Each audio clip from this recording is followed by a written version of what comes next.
¿Qué sucede cuando morimos? ¿Cuál es el sentido de la vida? Cuestiones tan trascendentales se presentan en Soul, maravillosa película de Pixar que por la pandemia se estrenó directamente en plataformas, ganó los Oscar a la mejor película de animación y banda sonora en 2020 y que hoy llega al cine. Is this heaven?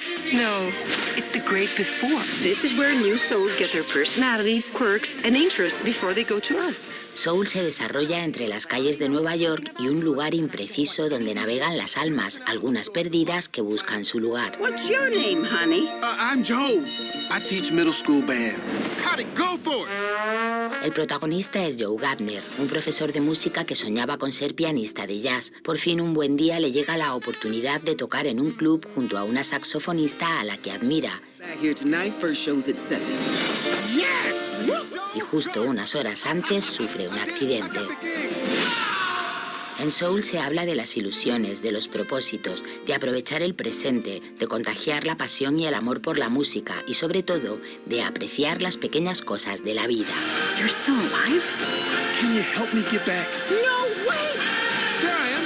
What are we waiting for? Wait, not me! Es una película con una parte musical excepcional, también muy abstracta y filosófica, en la que se mezcla el juego entre quienes habitan el limbo, las aventuras del protagonista y la conexión entre cuerpo y alma. Must have been sudden for you. Ah! Oh my goodness, oh my goodness! Help! I'm not done!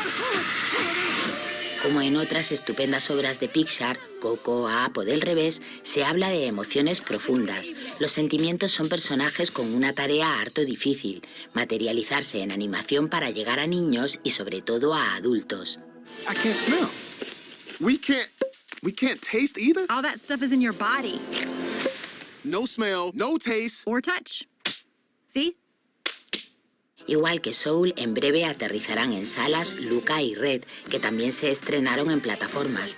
Una decisión de la gran compañía para invitar a la inmersión en el cine y descartar la posible sensación de que Pixar se ve mejor en casa. It's my life.